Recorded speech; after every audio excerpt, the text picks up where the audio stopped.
नमस्कार विद्यार्थी मित्रांनो, आजच्या व्हिडिओमध्ये आज आपण विभाजकांची बेरीज कशी करायची त्याची कोणती ट्रिक आहे ते आपण या व्हिडिओच्या माध्यमातून शिकणार आहोत। 24 या संख्येच्या सर्व विभाजकांची बेरीज किती। आता 24 चे विभाजक किती आहेत प्रश्न अगोदर समजावून घेऊयात। 24 चे एकूण विभाजक आपण काढायला शिकवलेले आहे। तुम्हाला मागच्या व्हिडिओमध्ये मी तुम्हाला त्याची ट्रिक शिकवलेली आहे। 24 ला कोणकोणत्या संख्येने भाग जातो? 1 ने, 2 ने जातो, 3 ने जातो, 4 ने जातो, 6 ने जातो, 8 ने जातो, त्याचबरोबर 12 ने जातो आणि 24 ने जातो। 1 2 3 4 5 6 7 8 एकूण किती विभाजक आहेत? एकूण विभाजक किती आहेत? तर एकूण विभाजक हे 8 आहेत। यांची बेरीज आपल्याला किती येईल? यांची बेरीज जर केली तर आपण 1 अधिक 2 अधिक 3 अधिक 4 अधिक 6 अधिक 8 अधिक 12 अधिक 24 यांची बेरीज किती येईल? पहा 1 ते 4 पर्यंत किती बेरीज येणार? 10 बेरीज येईल। 6 ने 8 किती झाले? 14, 12 ने 24 36 आणि यांची बेरीज पुन्हा केली तर पहा 24 अधिक 36 बरोबर 6 ने 4 10 1 7 3 2 5 1 6 किती बेरीज येणार? तर 60 बेरीज येणार आहे। किती बेरीज येईल? 60 बेरीज येईल। परंतु आपल्याला एकदम शॉर्ट पद्धतीने न संख्या काढता आपल्याला या प्रश्नाचं उत्तर कसं काढता येईल ते आपण पाहणार आहोत। सर्वात प्रथम 24 या संख्येचे मूळ अवयव काढून घ्यायचे। जसं आपण एकूण विभाजक काढण्यासाठी सुद्धा याच पद्धतीचा वापर केलेला होता। 2 ने भाग देऊयात आपण। बे एक बे, बे दुनी 4, नंतर बेसक 12, बेत्रिक 6 आणि 3 एक 3, 3 एक 3। आता आपल्याला जे अवयव पाडलेले आहेत आपण मूळ अवयव पहा 2 किती वेळा आला आहे? 2 3 वेळा आला आहे। त्यामुळे 2 चा तिसरा घात आपण लिहून घेतो। त्याचबरोबर 3 किती वेळा आला आहे? 3 एक वेळा आला आहे। आता जो घात आहे त्याच्यामध्ये 1 1 मिळवायचं, 1 1 मिळवायचं। 2 चा कितवा घात होईल? 2 चा चौथा घात होईल आणि इकडे 3 चा कितवा होईल? 3 चा दुसरा। आता जो पाया आहे त्यामधून 1 1 वजा करायचा, 1 1 वजा करायचा आणि छेदामध्ये लिहायचा। 2 मधून 1 गेला किती राहिला मला सांगा? 2 मधून 1 गेला किती राहिला? 1। त्याचबरोबर 3 मधून 1 गेला तर किती राहणार आहे? 2। आता 2 चा चौथा घात किती येईल रे? 2 चा चौथा घात इथे करून पाहूया। 2 गुणिले 2 गुणिले 2 गुणिले 2 बेदुनी 4, 4 दुनी 8, 8 दुनी 16, 16 मधून 1 वजा करायचे। आता इथे आपण पाया वजा करून पायाच्या छेदामध्ये आपण 1 लिहिलं आहे, परंतु आपल्याला 2 चा चौथा घात करून सुद्धा आपल्याला 1 वजा करायचंच आहे। मग 16 मधून 1 गेल्यानंतर किती उरलं? 15 उरलं। ठीक आहे, छेदामध्ये काय राहणार? 1च राहणार गुणिले 3 चा दुसरा घात माहीतच आहे आपल्याला 3 चा वर्ग 9 आणि 9 मधून 1 वजा करायचं आपल्याला। 3 चा वर्ग 9, 9 मधून 1 वजा करा किती येणार? 8, 8 छेदामध्ये किती येईल? छेदामध्ये 2। आता भाग देऊयात आपण। बे एक बे, बे चौक 8 उरलं काय आपल्याकडे? 15 गुणिले 4, 15 गुणिले 4 15 चौक 60। तर या पद्धतीने आपल्याला न संख्या काढता या प्रश्नाचं उत्तर काढता येईल। 24 या संख्येच्या सर्व विभाजकांची बेरीज किती? तर 60 येईल। जर छोट्या संख्या असतील तर आपल्याला पटकन उत्तर काढता येईल संख्या काढून, परंतु जर आपल्याला असं विचारलं 360 या संख्येच्या सर्व विभाजकांची बेरीज किती किंवा 100च्या सर्व विभाजकांची बेरीज किती किंवा 96 या संख्येच्या सर्व विभाजकांची बेरीज किती, तर आपल्याला मात्र या पद्धतीचाच वापर करावा लागेल।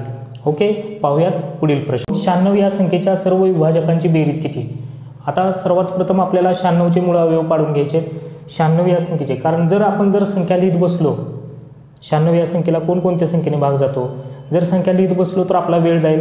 त्याचबरोबर सर्व संख्यांची पुन्हा बेरीज करत बसायला या ठिकाणी लागलो तर काय होणार आहे? तर आपलं उत्तर चुकणार आहे। त्यामुळे 96 चे काय करायचे आहेत?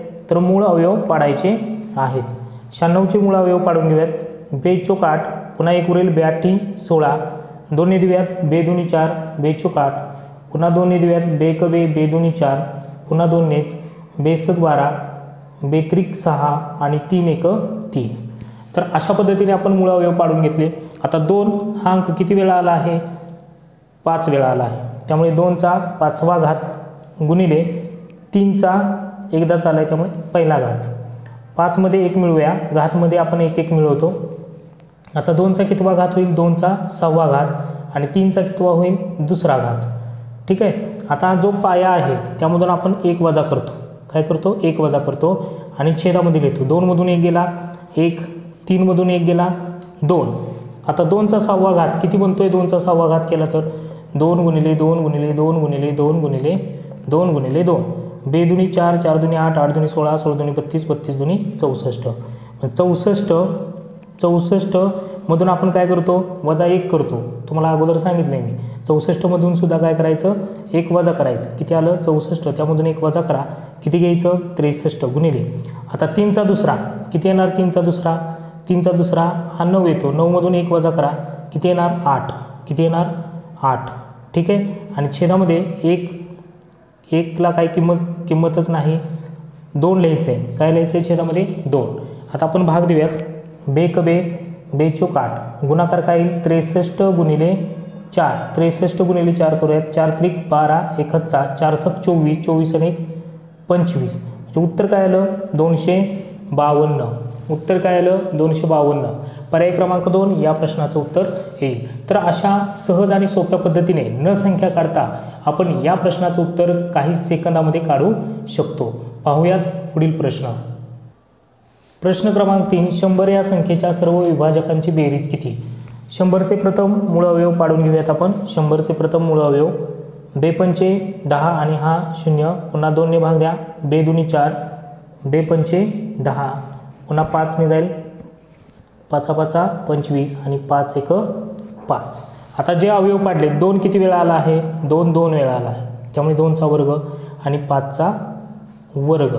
आता घात जे आलेले आहेत त्याच्यामध्ये 1 1 मिळवतो आपण. 1 1 मिळवायचे. म्हणजे 2चा किती होईल? तिसरा घात. आणि इकडे काय होईल? 5चा तिसरा घात. आता जो पाया आहे त्यामधून 1 वजा करायचं. ठीक आहे. पाया जो आहे त्याच्यातून 1 वजा केला आपण. 2 मधून 1 गेला 1 इथे छेदामध्ये राहील. 5 मधून 1 गेला 4 छेदामध्ये राहील. आता 2चा घन किती? 8. 2चा घन किती येतो? 8 येतो. बरोबर. 2चा घन 8. 8 मधून वजा 1 करायची. ठीक आहे. 8 मधून वजा 1 करायची. ज्यावेळेस आपण छेदामध्ये वजाबाकी करून लिहितो, छेदामध्ये पण काय करतो आपण? पायामधून 1 वजा करून छेदामध्ये लिहितो ती वजाबाकी. तसंच आपल्याला अंशामध्ये पण वजा 1 करायचं आहे. ठीक आहे. हे लक्षात ठेवा. 8 मधून 1 गेला 7 गुणिले 5चा घन किती? 125. त्यामधून 1 घालवा. किती येणार? 124. आणि छेदामध्ये 1ला काही किंमत नाही. हा 4 येईल. 4 ने भाग द्या. 4 1 4, 4 त्रिक 12, पुन्हा 4 1 4. किती आलं? 7 गुणिले 31. आता हा गुणाकार करून घेऊयात आपण. 7 1 7 आणि 7 त्रिक 21. उत्तर काय आलं? 217. पर्याय क्रमांक 1 या प्रश्नाचं उत्तर येईल. तर अशा सहज व सोप्या पद्धतीने आपण या प्रश्नाचं उत्तर काढू शकतो. एकूण विभाजक कसे काढायचे याची ट्रिक मी तुम्हाला कालच्या व्हिडिओमध्ये सांगितलेलीच आहे. ठीक आहे. इथं दिलेलेच आहे. 2चा तिसरा घात होईल आणि 5चा तिसरा घात होईल. मग 3 त्रिक किती होणार? 9. म्हणजे एकूण विभाजक किती असणार आहेत? तर 9 विभाजक असणार आहेत. एकूण किती विभाजक असणार आहेत? 9. कारण 2चा तिसरा घात आणि 5चा तिसरा घात होईल आणि पुन्हा जे घात आहेत त्यांचा गुणाकार म्हणजेच एकूण विभाजक. ठीक आहे. 3 त्रिक 9. एकूण विभाजक किती असणार आहेत? 9. आणि त्यांची बेरीज किती असणार आहे? 217. तर अशा पद्धतीने आपण प्रश्न सोडवू शकतो. प्रश्न क्रमांक 4. 360 या संख्येच्या सर्व विभाजकांची बेरीज किती? 360 या संख्येचे मूळ अवयव पाडून घेऊयात आपण. 360चे 2 1 2, 2 8 16 आणि हा 0, 2 9 18 आणि हा 0. त्यानंतर याचे निम्मे होतील. 2 चौक 8, 2 पंचे 10. पुन्हा 3 ने भाग जाईल. 3 1 3, 3 5 15, 3 5 15 आणि 5 1 5. किती येईल? 5 1 5. आता 2 किती वेळा आला आहे? 2 3 वेळा आला आहे. त्यामुळे 2चा तिसरा घात गुणिले 3 किती वेळा आला आहे? 2 वेळा आणि 5 1 वेळा. आता जो घात आला आहे त्यामध्ये आपण 1 1 मिळवायचं आहे. 1 1 मिळवायचं. 3 आणि 1 किती झाले? 4. म्हणजे 2चा चौथा गुणिले 3चा तिसरा गुणिले 5चा दुसरा. आता पायामधून 1 1 वजा करायचं आहे. पायामधून 1 1 वजा. 2 मधून 1 गेला 1 राहील छेदामध्ये. 3 मधून 1 गेला 2 राहील. 5 मधून 1 गेला 4 राहील. आता 2चा चौथा घात किती होईल? 2 दुनी 4, 4 दुनी 8, 8 दुनी 16. ठीक आहे. 2 दुनी 2चा चौथा घात करायचा आपल्याला. 2 गुणिले 2 गुणिले 2 गुणिले 2. 2 दुनी 4, 4 दुनी 8, 8 दुनी 16. किती होईल?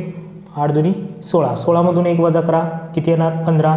गुणिले 3चा तिसरा घात 27, 27मधून 1 वजा करा किती येईल 26, 5चा वर्ग 25, 25मधून 1 वजा करा किती येईल 24 आणि छेदामध्ये काय राहील 1 गुणिले 2 गुणिले 4, 1 गुणिले 2 गुणिले 4. आता भाग देऊयात आपण 4 1 4, 4 7 24, बेकबे 6, उरलं काय आपल्याकडे 15 गुणिले 13 गुणिले 6, 15 गुणिले 13 गुणिले 6,